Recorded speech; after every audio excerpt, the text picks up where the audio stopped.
There we go. Let's see if it's working. This is one of my favorite commercials of all time. There we go. Okay. There we go. Let's go over there. And did we get my... No. I was just about to do my video glasses, and then I got distracted, as usual. 5, 4, 3, 2, 1. I'm John Miglosh for the WDMA. We're going to talk a little bit about retail today. How to restructure your business and prepare for 2023. But before we do, one of my favorite commercials of all time. Bum, bum, bum, bum.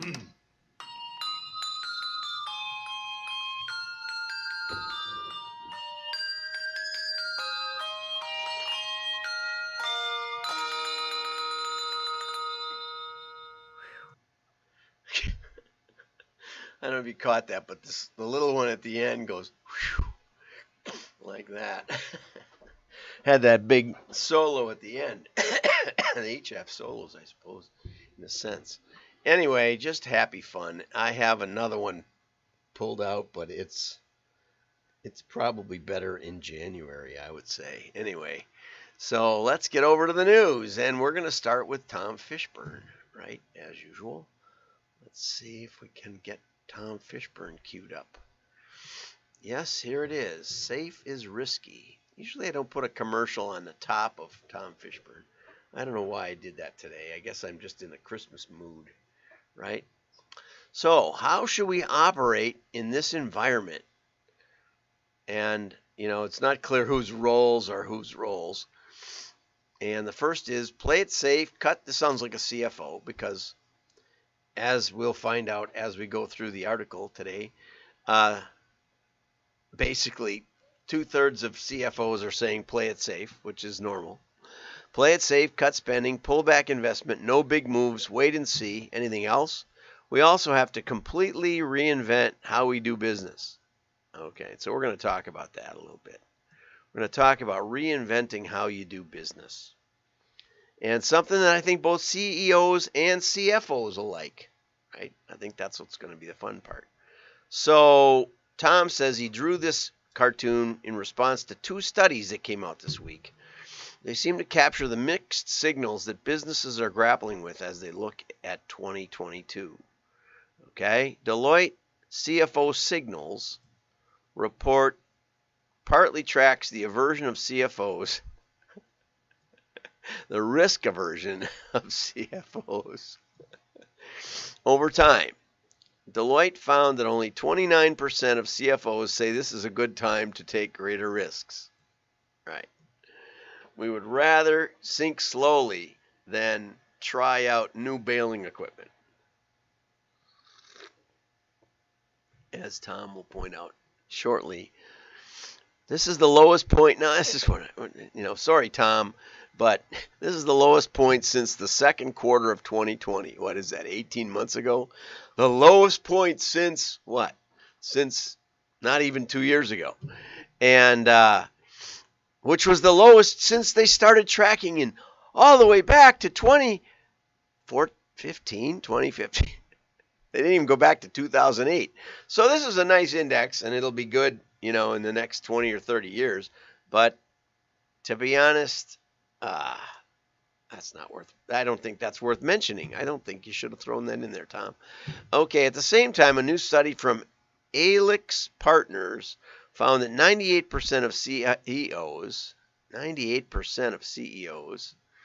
and senior execs say they need to overhaul their business within the next 3 years. Okay, simultaneous pressure both to stay the course and completely change everything. And I'm going to tell you how you can do that in just a second here. And 85% say they don't. This is the part I like the best.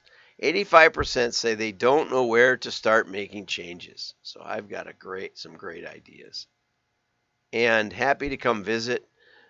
We've changed industries, we've changed companies, we've pivoted them overnight and doubled their size overnight or in 6 months. So there's opportunity, and that's the crazy part.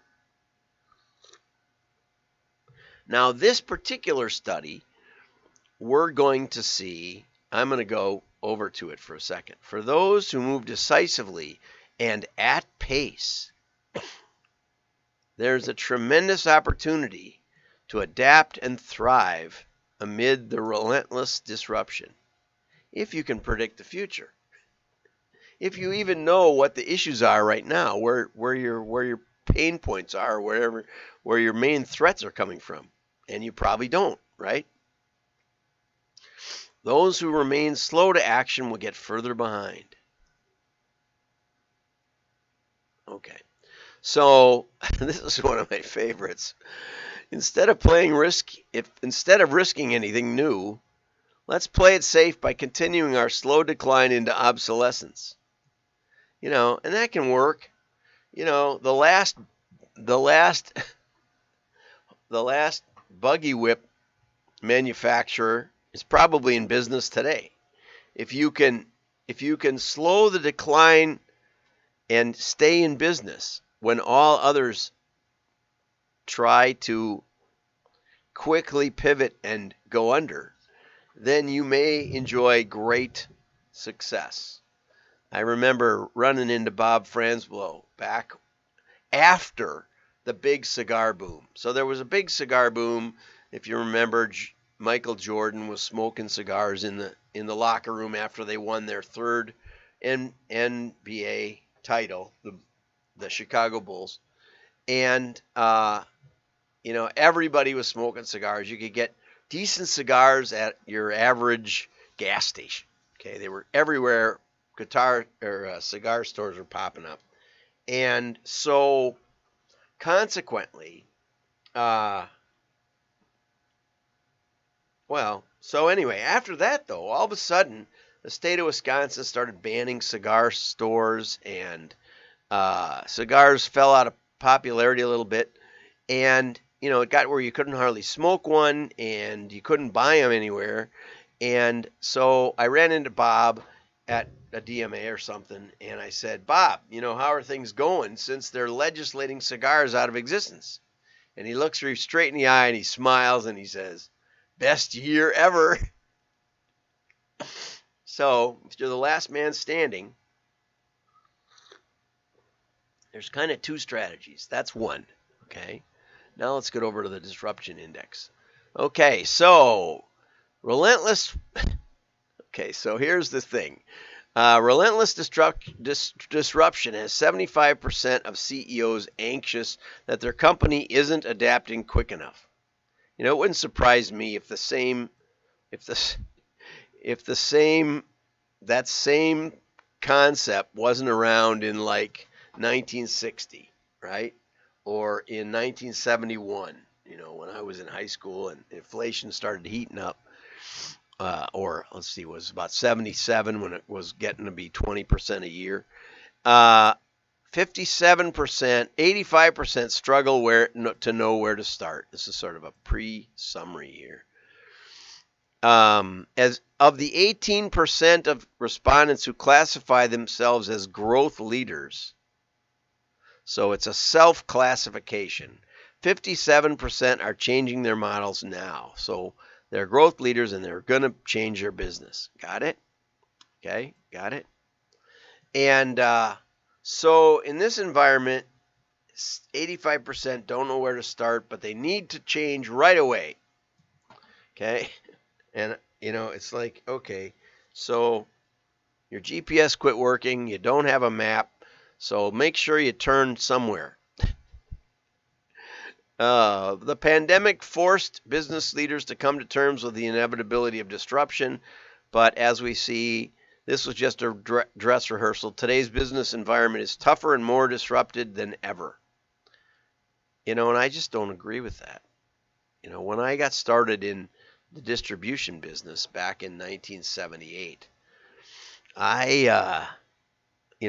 we couldn't raise prices fast enough. It was a terrible time. And I remember in 87 when I started my business, when I first went off on my own, it was a terrible time. I remember going to the DMA as a speaker, and people were just walking around pale. Or how about the mid-90s when the internet started hitting? It's going to disrupt everything.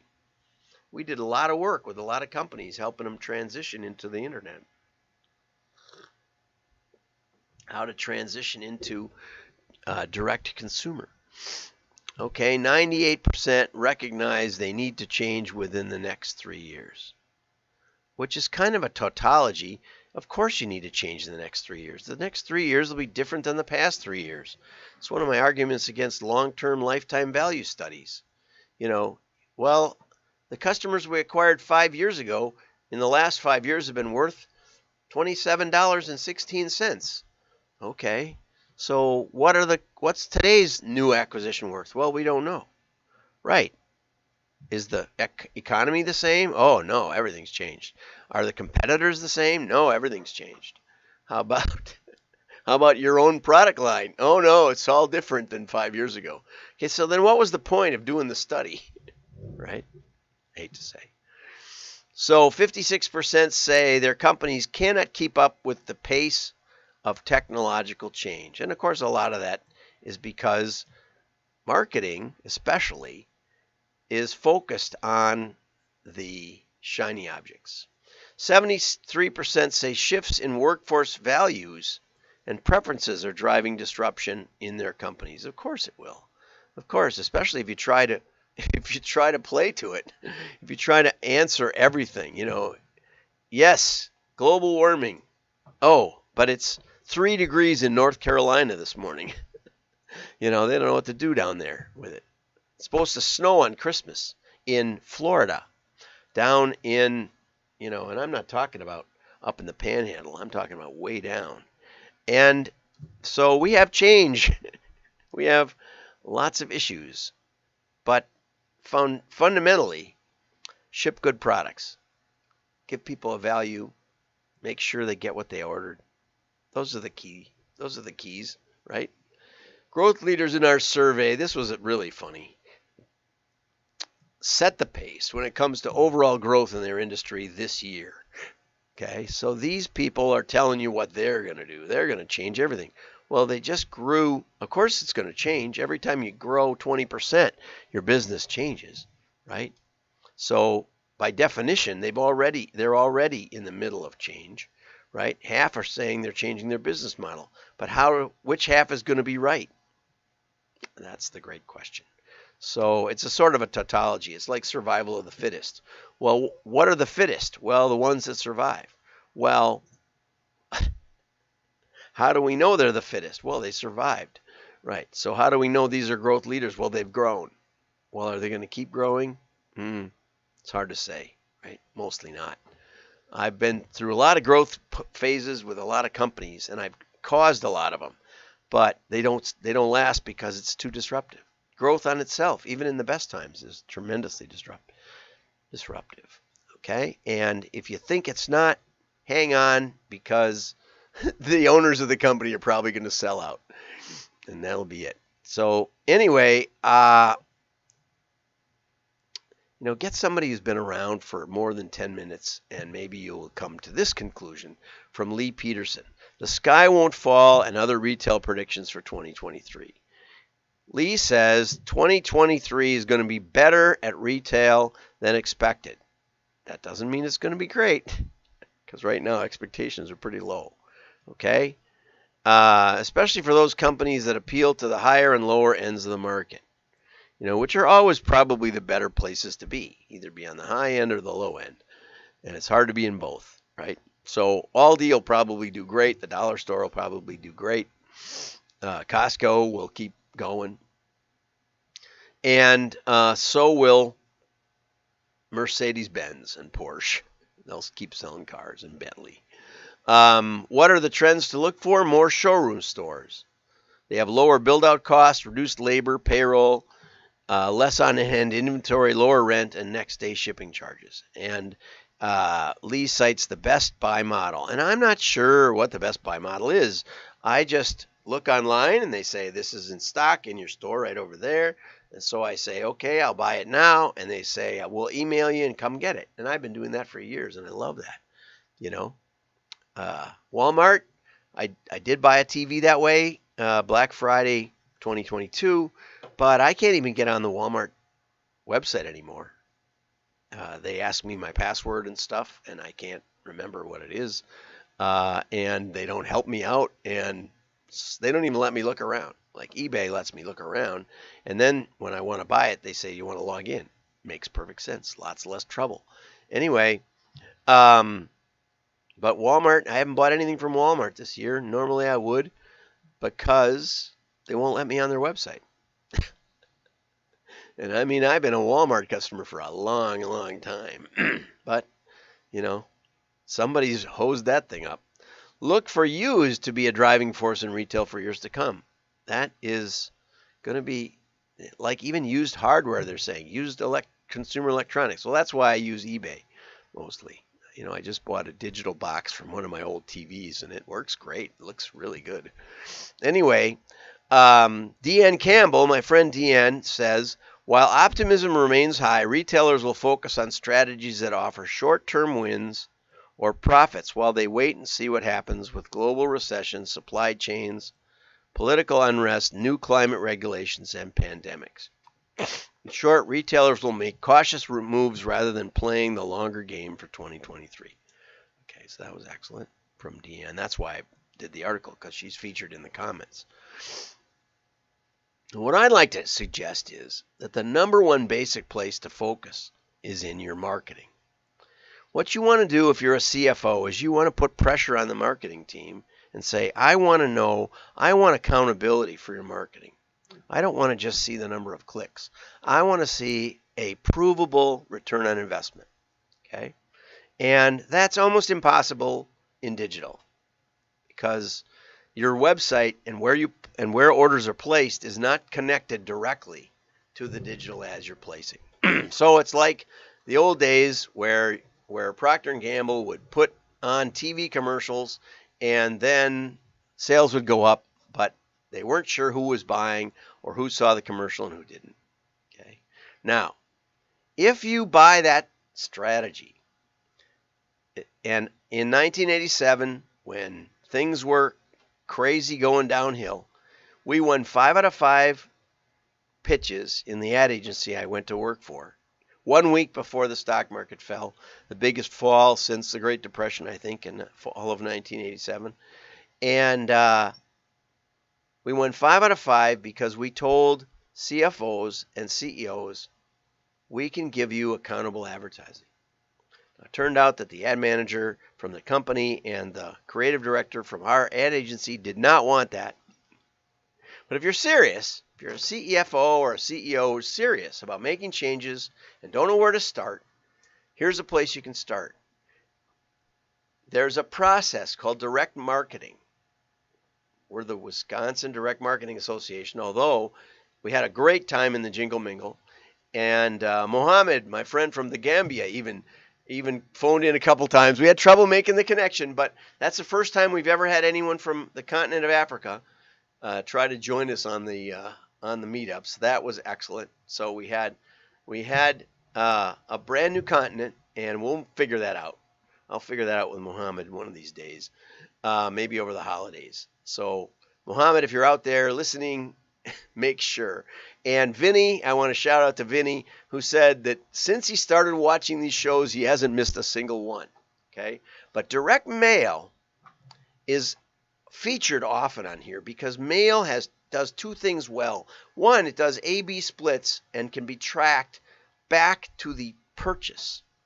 Okay, right to the purchase, even though there's no key code or whatever. We know who got mailed. We can tell if they click. We can tell if they purchase, and we know 100% for sure whether that came from a mailer or didn't, which gives us a second kind of test, which the other media does not have, which is called a holdout test. So we can do an offer or a mailing and say, okay, let's not mail some. Let's mail some, let's not mail some, and let's see what the impact is, the incremental causal impact. So if you're a CFO, you know what that means, right? It isn't so much how will this machine tool make us money, but will this machine tool make us enough incremental raise in our net income that it pays for itself in, let's say, less than 18 months. If you apply that same logic, which you've been trained in, to the marketing department, most of your people will quit. Maybe good.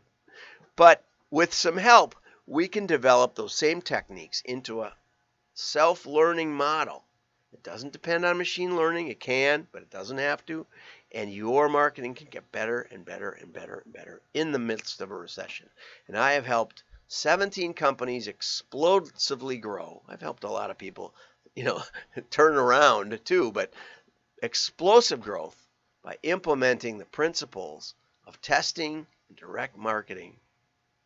And that's where you should start, because it has the least impact on your operations, right?